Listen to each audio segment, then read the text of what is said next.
The needle hurt more than I expected. Father Valencia held my forearm steady while Brother Timothy worked the tattoo gun with steady hands. Each letter burned into my skin like a promise I could never take back.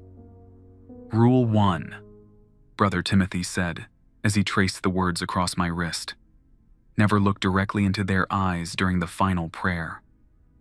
I was 16 then, young enough to think this was some kind of honor, old enough to know that once those words became part of my flesh, there would be no going back to the normal world. Rule 2. The needle moved to my inner forearm.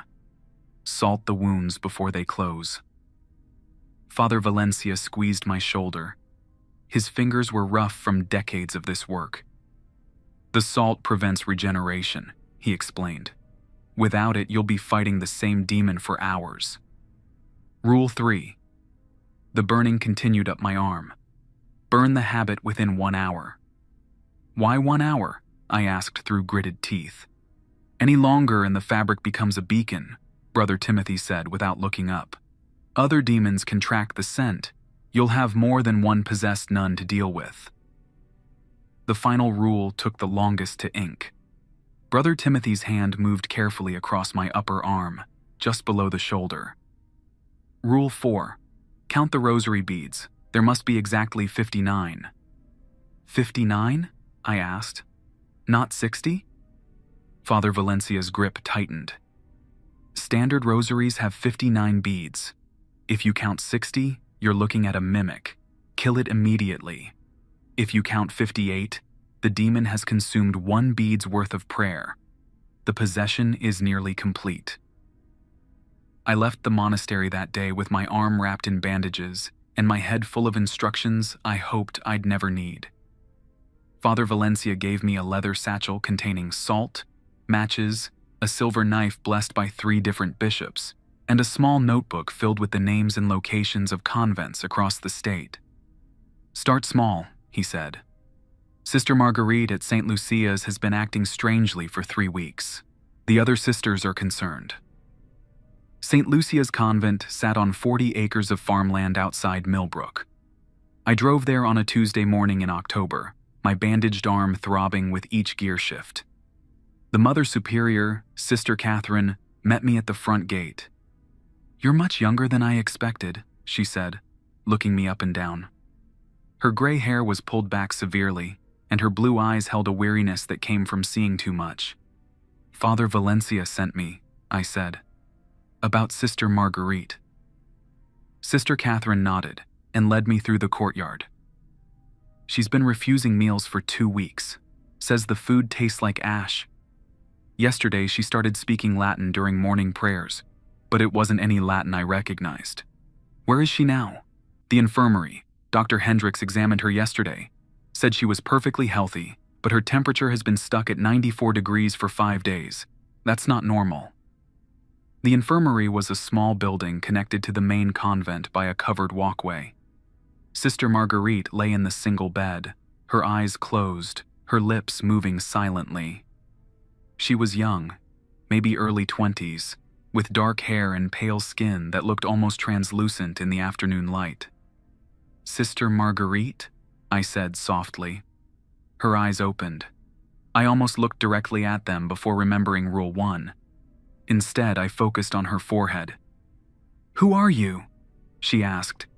Her voice was hoarse, like she'd been screaming. "A friend of Father Valencia's.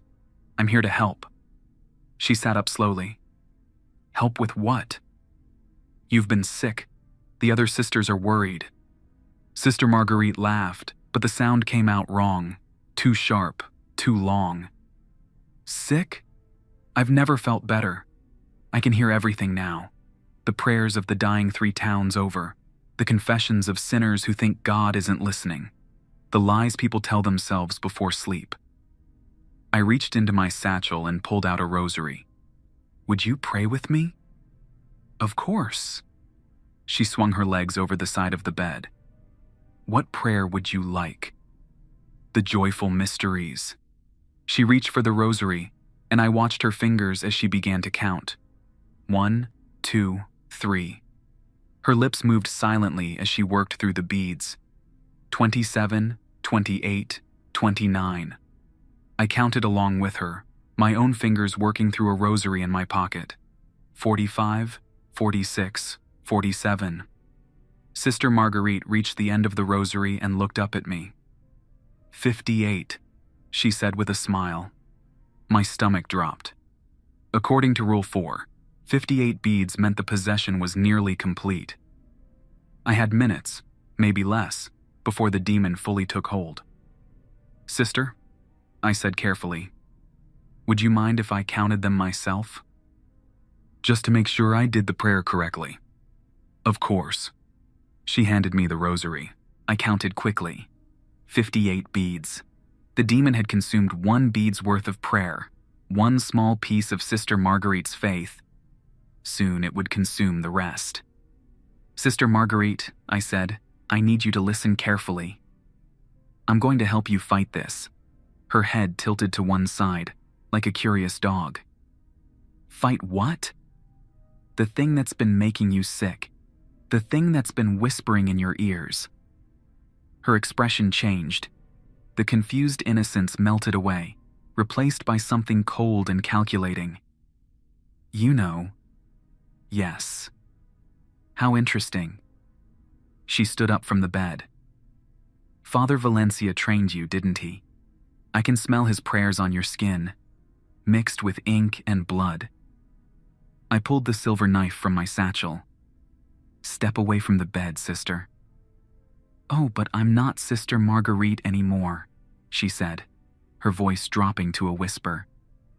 Haven't been for days. She's still in here, though. Would you like to hear her scream? The possessed nun opened her mouth, and Sister Marguerite's voice came out, high and desperate. Please help me. It's so cold in here. I can't move. I can't. The voice cut off, replaced by laughter that didn't belong to any human throat. She tastes like fear and regret, the demon said. All the prayers she whispered late at night, begging God to forgive her for thoughts she never acted on. All the doubt she carried about her calling. Delicious. I gripped the knife tighter. Let her go. No, the demon said with Sister Marguerite's face. I think I'll keep this one.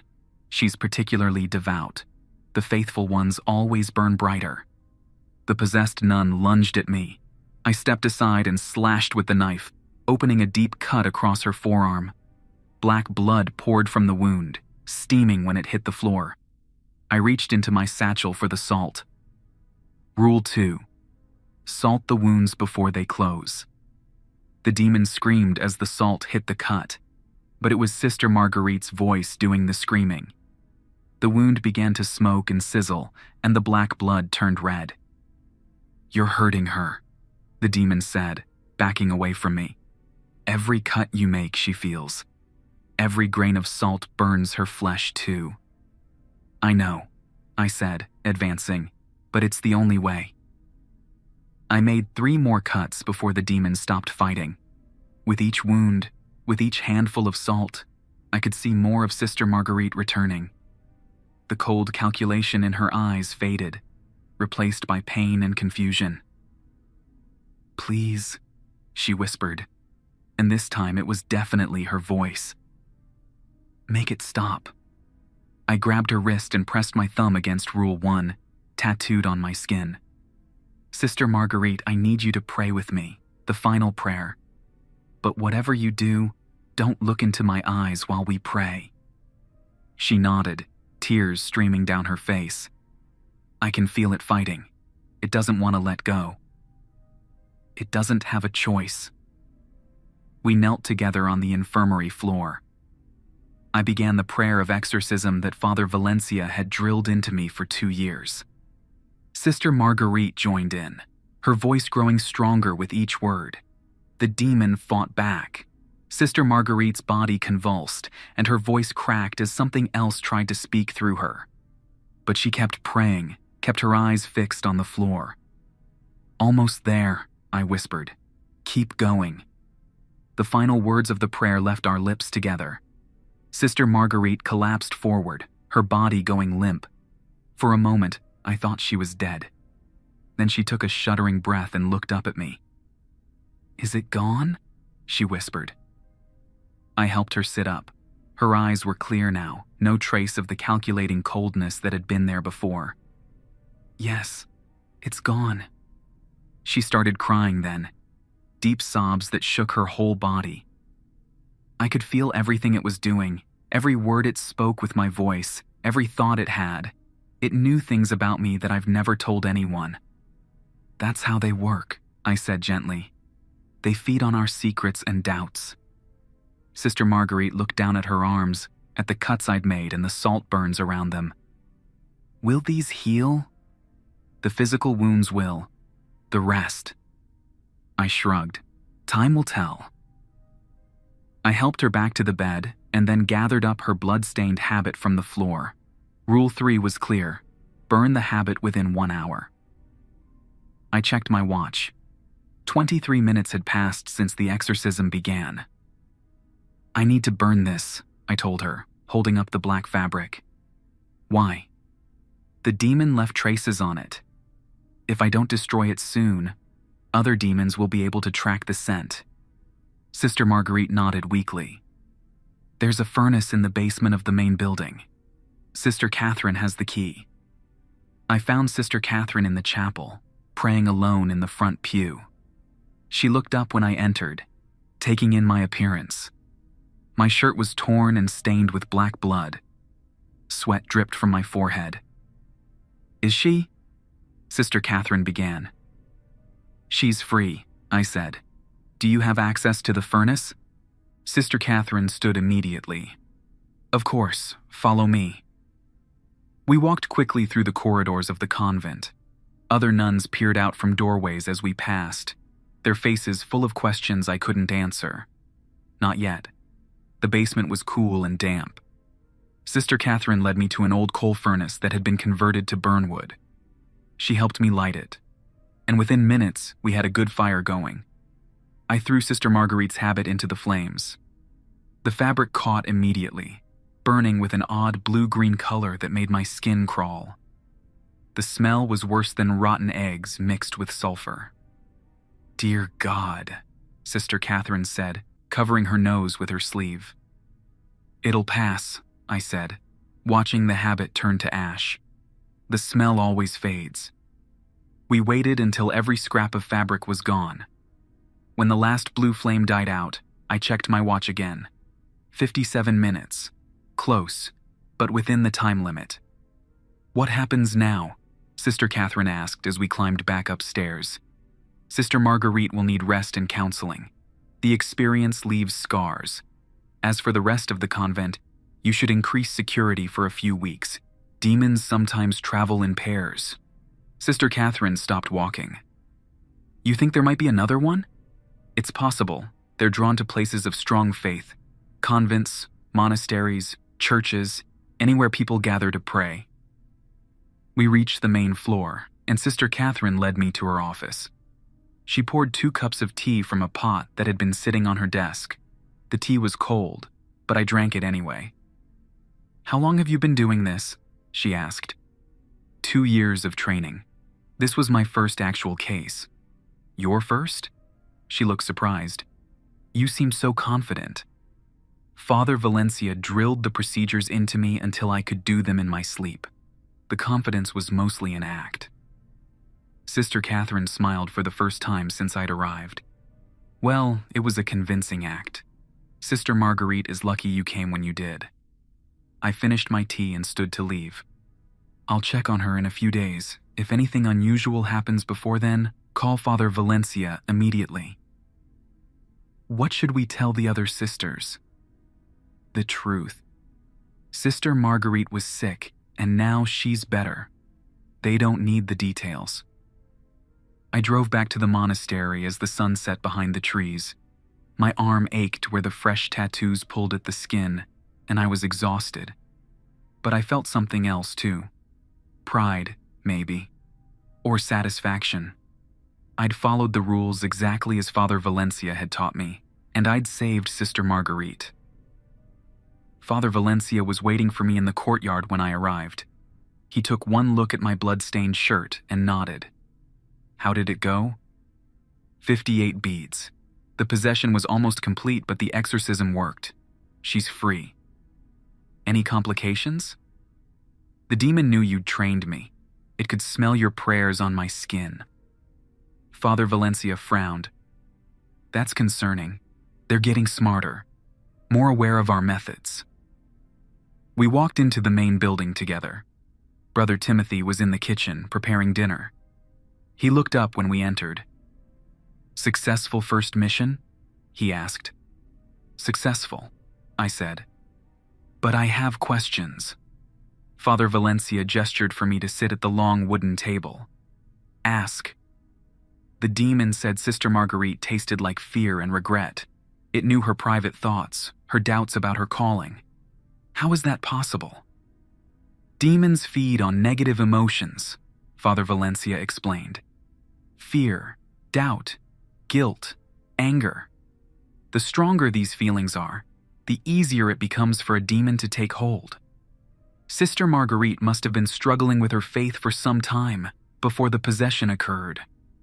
So the demons don't just randomly pick victims? No, Brother Timothy said, setting down plates for dinner. They're strategic.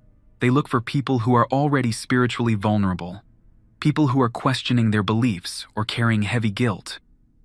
That's why we focus on convents and monasteries, Father Valencia added. Religious life is difficult. Many people enter it with unrealistic expectations or for the wrong reasons. When the reality doesn't match their expectations, doubt creeps in, and doubt creates an opening. I thought about Sister Marguerite's tears, the way she'd sobbed after the demon was gone. She blamed herself, didn't she, for letting it in? Probably, Father Valencia said. Victims often do. But it's not their fault. Demons are patient. They can wait months or even years for the right moment to strike. Brother Timothy served dinner: roast chicken, mashed potatoes, and green beans from the monastery garden. We ate in silence for a while, each lost in our own thoughts. Father Valencia, I said finally, what happens if I encounter a mimic? A rosary with 60 beads instead of 59. You kill it immediately, he said without hesitation. Mimics aren't possessing human hosts. They're demons that have created their own physical form. They're much more dangerous than possessed humans because they have full access to their demonic powers. How do I kill something like that? The same way you'd kill any demon. Cut it, salt the wounds, burn the remains. But be careful. Mimics are fast and strong. They don't have human limitations. Have you ever fought one? Father Valencia rolled up his sleeve, revealing a long scar that ran from his wrist to his elbow. Once, 20 years ago, a mimic had infiltrated a convent in upstate New York. It had been posing as Sister Agnes for 3 months before anyone realized something was wrong. What gave it away? It didn't know the words to Ave Maria. It could fake a lot of things, but it couldn't fake genuine prayer. When the other sisters realized what it was, they called for help. And you killed it? Eventually. But not before it killed 2 nuns and injured 4 others. Mimics don't go down easily. After dinner, I went to my room and sat on the narrow bed. I pulled out the small mirror from my nightstand and examined my arm. The tattoos were still red and swollen, but they were healing well. I read through the rules again, tracing each word with my finger. Rule 1. Never look directly into their eyes during the final prayer. Rule 2. Salt the wounds before they close. Rule 3. Burn the habit within 1 hour. Rule 4. Count the rosary beads. There must be exactly 59. 4 simple rules that could mean the difference between life and death. 4 rules that were now part of my body, part of who I was. I opened the notebook Father Valencia had given me and looked at the next name on the list. Sister Theodora at Holy Family Convent in Westbrook. According to the notes, she'd been having violent nightmares for 6 weeks. The other nuns reported hearing her screaming in Latin during the night. Tomorrow, I would drive to Westbrook. Tomorrow, I would probably have to use my knife again. Tomorrow, I would find out if my first successful exorcism had been luck or skill. I lay down on the bed and closed my eyes, but sleep didn't come easily. Every time I started to drift off, I heard Sister Marguerite's voice pleading for help. Or worse, I heard the demon's laughter echoing through my head. This was my life now. This was what I'd chosen when I let Brother Timothy ink those rules into my skin. I was a hunter of possessed nuns, a killer of demons that wore human faces. And despite everything I'd seen today, despite the blood and the screaming and the smell of burning fabric, I knew I'd made the right choice. Someone had to do this work. Someone had to stand between the innocent and the things that wanted to devour them. It might as well be me. I woke before dawn the next morning, my arms still throbbing from the fresh tattoos. The drive to Westbrook would take 3 hours, and I wanted to arrive before the nuns began their afternoon prayers. Holy Family Convent was smaller than St. Lucia's, built from gray stone that looked almost black in the overcast morning light. Only 12 nuns lived here, according to my notes. Sister Theodora had been with them for 8 months. Mother Superior Patricia met me at the gate. She was older than Sister Catherine, maybe 70, with hands that shook slightly when she spoke. "Thank God you're here," she said, leading me through a small garden. Sister Theodora didn't sleep at all last night. We could hear her pacing in her cell, talking to someone who wasn't there. What was she saying? We couldn't make out most of it. Latin phrases mixed with something else, something that didn't sound like any language I know. Mother Patricia stopped walking and turned to face me. "There's something else you should know. Yesterday morning, we found dead birds in the courtyard, dozens of them. They were arranged in a perfect circle around the statue of St. Francis." My stomach tightened. Arranged how? Their necks were all pointing inward, toward the statue, like they were worshipping it. But St. Francis's face, she shuddered. Someone had carved symbols into the stone, deep cuts that looked fresh. "Can you show me?" We walked to the center of the courtyard. The bird carcasses had been cleaned up, but I could see dark stains on the cobblestones where their blood had pooled.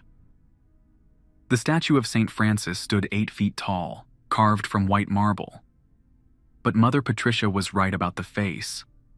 Someone had gouged strange symbols into the forehead and cheeks. The cuts were deep and precise, like they'd been made with surgical tools. "Have you seen these symbols before?" I asked. Mother Patricia shook her head. "Never. But they make me feel sick just looking at them." I studied the markings more closely. They weren't random scratches. These were deliberate, organized patterns that seemed to follow some kind of logic. One symbol looked like an inverted cross with extra lines branching off the sides. Another resembled a spiral that folded in on itself. Where is Sister Theodora now? Her cell. She refused to come to morning prayers. Said the chapel hurt her ears. Mother Patricia led me into the main building. The corridors were narrow and dark, lit only by small windows set high in the walls. We passed several nuns who watched me with curious expressions. Word had obviously spread that an outsider was coming to help with Sister Theodora. "Here," Mother Patricia said, stopping outside a wooden door. "She's been quiet for the last hour." I pressed my ear to the door. Nothing. No movement, no voices, no sound at all. "Sister Theodora?" I called softly. Silence. I tried the handle. The door was unlocked. I pushed it open slowly. Sister Theodora sat in the corner of the small room, her back pressed against the wall. She was young, maybe 19 or 20, with red hair that had been cut short in the traditional nun style. Her eyes were open, but they were rolled back so far that only the whites showed. "Sister Theodora?" She didn't respond. I stepped into the room and closed the door behind me. The walls were covered with more symbols, carved directly into the stone with fingernails. Some of the cuts were deep enough that blood had dried in the grooves. I reached into my satchel and pulled out a rosary. "Sister Theodora, I'm here to help you." Her head turned toward me, but her eyes stayed rolled back. When she spoke, her voice sounded like gravel being poured into a metal bucket. "Help?" She laughed, and the sound made my teeth ache. "She doesn't want help. She wants to see how far down the spiral goes." I kept my eyes focused on her forehead, remembering Rule 1. "Where is Sister Theodora?" "Oh, she's here. Deep down in the dark place where all the pretty prayers go to die. Would you like to join her?" Sister Theodora stood up slowly.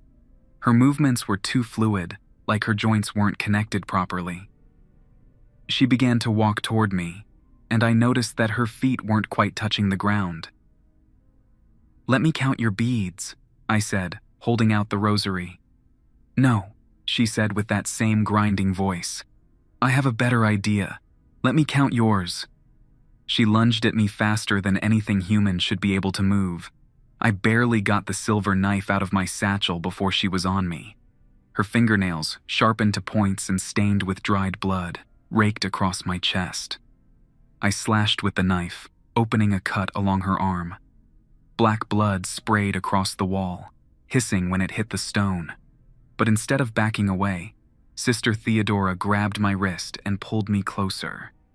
"You smell like fear and determination," she whispered, her breath cold against my ear. "Father Valencia trained you well. But did he tell you what happens when a demon gets tired of playing host?" I drove my knee into her stomach and broke free. Sister Theodora stumbled backward, black blood still pouring from the cut on her arm.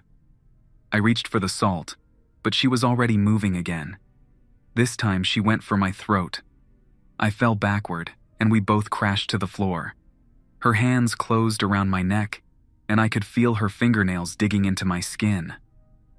"Rule 1, she said, forcing my head up so I had to look directly into her eyes. Never look directly into their eyes during the final prayer. Her pupils were gone. Instead of black circles, there were spirals that seemed to spin deeper and deeper into her head. I felt my thoughts starting to scatter, like someone was stirring my brain with a spoon. I forced myself to focus on the pain in my arm, where the tattoos were healing. The physical sensation helped anchor me to reality. I still had the knife in my right hand. I brought it up and drove the blade into Sister Theodora's side. She screamed and let go of my throat. I rolled away and scrambled to my feet. Black blood was spreading across the floor, smoking and bubbling where it touched the stone. "Salt," I muttered, fumbling in my satchel. Rule 2. I poured salt into both wounds. Sister Theodora's screams became higher, more human. The grinding quality left her voice, replaced by pain and confusion. "Please," she whispered, and this time it sounded like Sister Theodora. "It's showing me things, terrible things. Make it stop." "I'm trying," I said, moving closer, "but I need you to help me. Can you pray?" I can't remember the words. It ate them all. I knelt beside her and helped her sit up against the wall.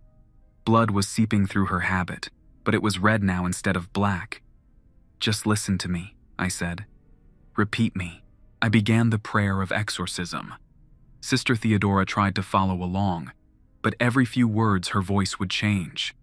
The demon was fighting harder than the one that had possessed Sister Marguerite. This one had been in control longer, had dug deeper roots. "She's mine," the demon said through Sister Theodora's mouth. "I've been building something in her mind, something beautiful and terrible. You can't take that away from me." "Watch me," I said, continuing the prayer. The demon tried a different approach.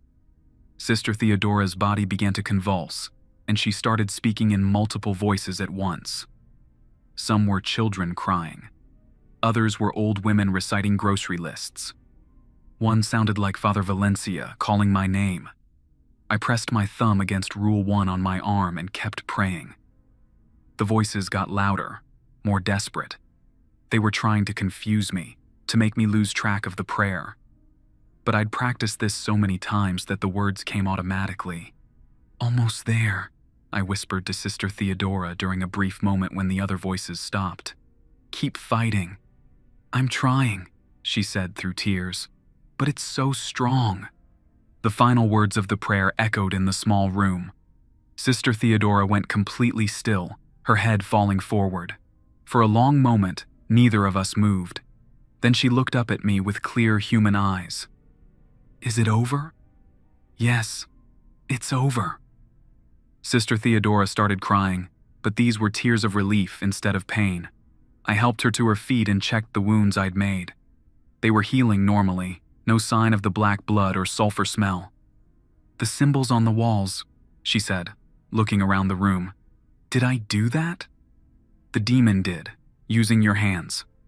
I remember some of it, like watching a movie through thick glass. I could see what was happening, but I couldn't control it." I checked my watch.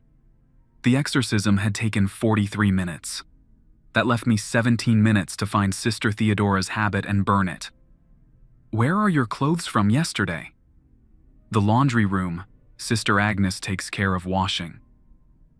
We left the cell together. Sister Theodora was weak but able to walk. Mother Patricia was waiting in the corridor with 2 other nuns. They rushed forward when they saw us. "Sister Theodora." Mother Patricia embraced the younger nun. "Are you all right?" "I think so," Sister Theodora said. "A little shaky, but all right." "I need to find her habit from yesterday," I told Mother Patricia. "The one she was wearing when the symptoms started." "Sister Agnes can show you, but why?" "I'll explain later. Right now, time is important." Sister Agnes led me to the laundry room in the basement. It was a small space with 2 washing machines and several clotheslines hung across the ceiling. She pointed to a pile of habits waiting to be washed. "Sister Theodora's is on top. She brought it down yesterday morning, said it smelled strange." I found the habit and held it up to the light. The fabric looked normal, but when I brought it closer to my nose, I could smell something like burning copper mixed with rotten flowers. "I need to burn this immediately. Is there a furnace?" "Next room over." Sister Agnes helped me light the furnace. Like at St. Lucia's, Sister Theodora's habit burned with an odd blue-green flame. But this time, the smell was worse. It made my eyes water and my throat close up. "Dear Lord," Sister Agnes said, backing away from the furnace. "What is that smell?" "Demon residue," I said, watching the last of the fabric turn to ash. "It'll fade in a few minutes." When the burning was complete, I checked my watch again.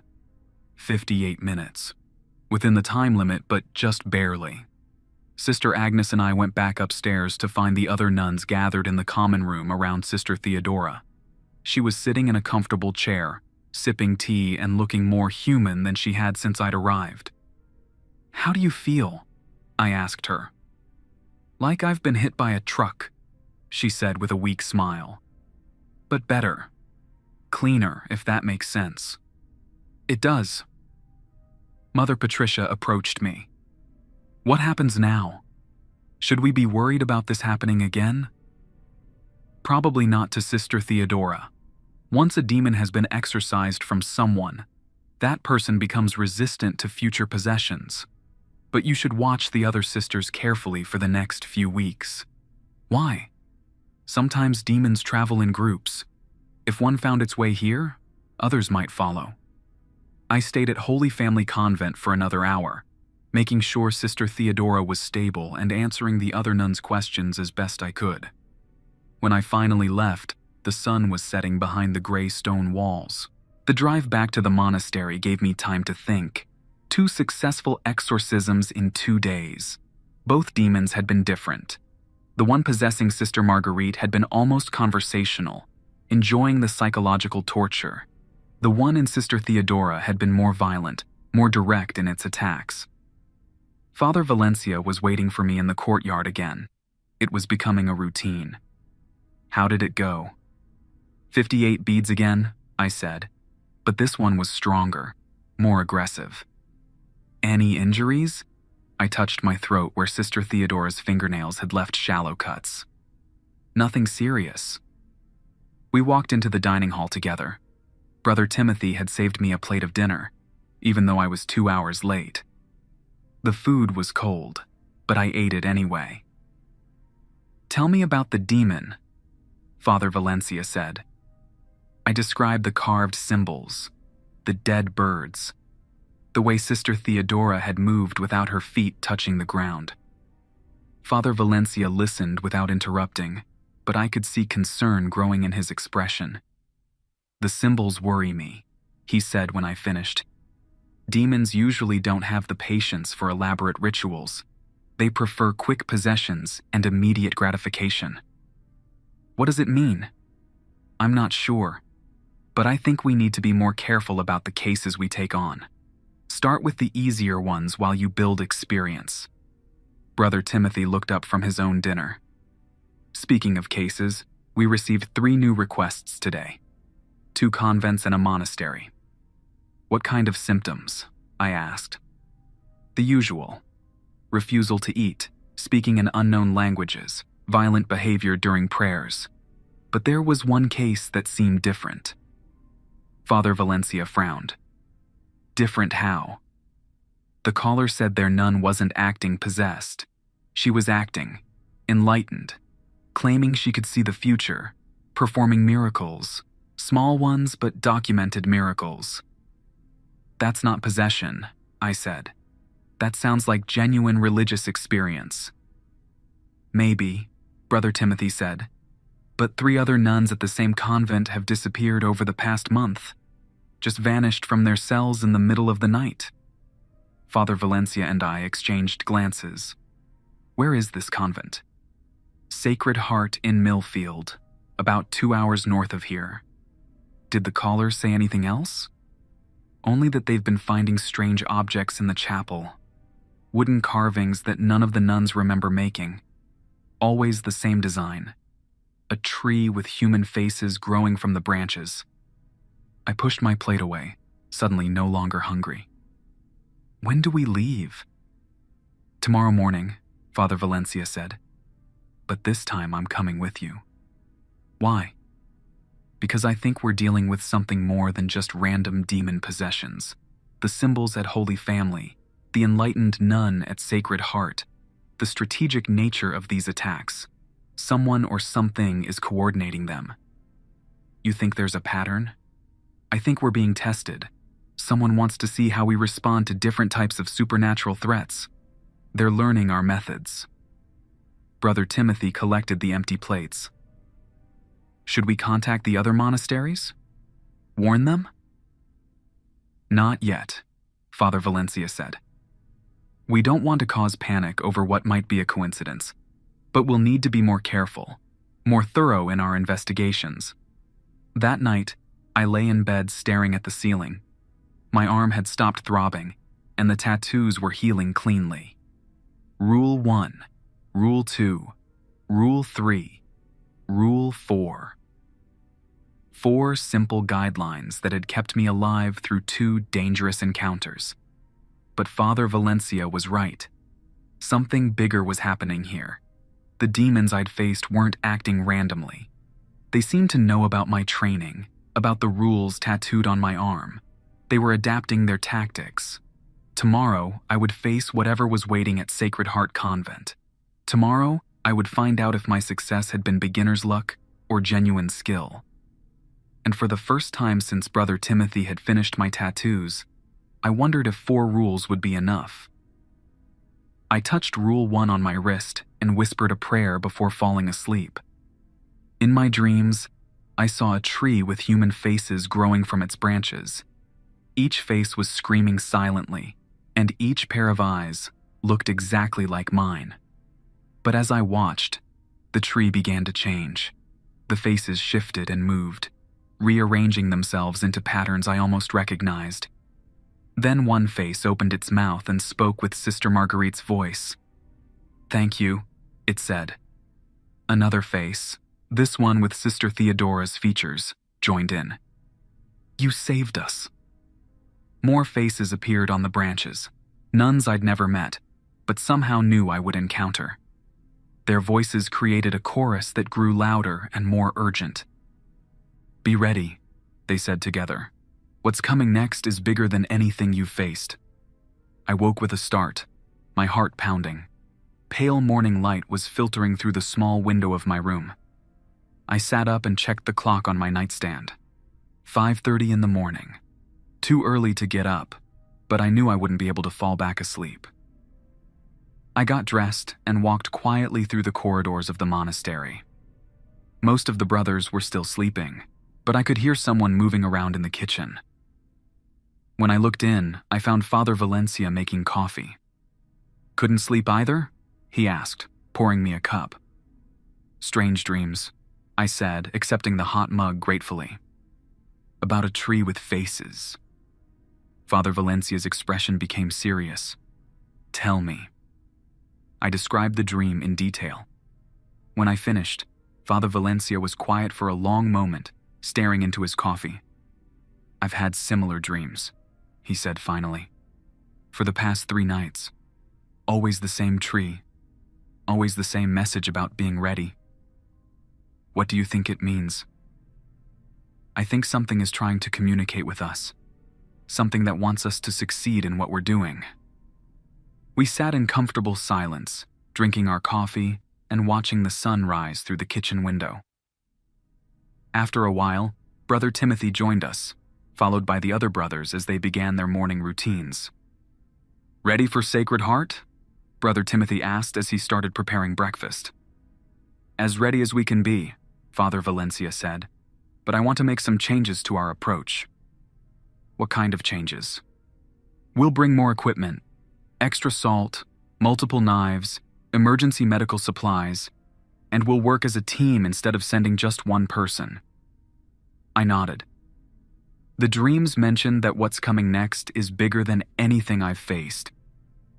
"Dreams can be unreliable," Brother Timothy said, cracking eggs into a pan, "but they can also be warnings." After breakfast, Father Valencia and I spent an hour in the monastery's armory, selecting weapons and supplies. In addition to my usual satchel, we packed a larger bag with enough materials for multiple exorcisms. "One more thing," Father Valencia said as we finished packing. "I want you to memorize the backup procedures." "Backup procedures?" "What to do if the standard rules don't work, if you encounter something that doesn't follow the normal patterns." He handed me a small leather-bound book I'd never seen before. The cover was unmarked, but when I opened it, I found pages of handwritten notes in Father Valencia's careful script. "Emergency protocols," he explained. "Techniques for dealing with mimics, multiple possessions, and coordinated demonic attacks. Study it during the drive to Sacred Heart." We loaded our supplies into the monastery's old pickup truck and set off for Millfield. Father Valencia drove while I read through the emergency protocols. Some of the techniques were variations on what I already knew. Others were completely new, involving prayers I'd never heard and tools I'd never used. "Father Valencia," I said as we passed a sign for Millfield, "why didn't you teach me these techniques during my regular training?" "Because they're dangerous," he said. "The standard procedures work for 90% of cases. These emergency protocols are for situations where normal methods fail. Using them incorrectly can make a possession worse or even kill the host." "But you think we might need them today?" "I hope not. But after your dreams and the pattern we've been seeing, I want us to be prepared for anything." Sacred Heart Convent appeared ahead of us, a cluster of white buildings surrounded by farmland. As we drove through the front gate, I noticed that the gardens were overgrown and several windows were boarded up. The place felt abandoned, even though we knew at least one nun was still living there. "Remember," Father Valencia said as we parked near the main entrance, "we go in together. Don't split up, no matter what happens. And if I tell you to use the emergency protocols, don't hesitate." I checked my satchel one more time, making sure the silver knife was easily accessible. The tattoos on my arm had healed completely overnight, the skin now smooth and unmarked except for the 4 rules that would guide me through whatever waited inside. "Ready?" Father Valencia asked. "Ready," I said. We walked toward the convent together, our footsteps echoing off the empty courtyard stones. Whatever was waiting for us at Sacred Heart, we would face it as a team. The tree from my dreams might have been warning us about something bigger than standard demon possessions, but we had prepared as well as we could. The 4 rules tattooed on my arm were still my foundation, but now I had backup plans and emergency procedures. Most importantly, I had Father Valencia's experience to guide me. As we reached the front door of Sacred Heart Convent, I touched Rule 1 on my wrist one more time. Then I knocked and waited to see what would answer.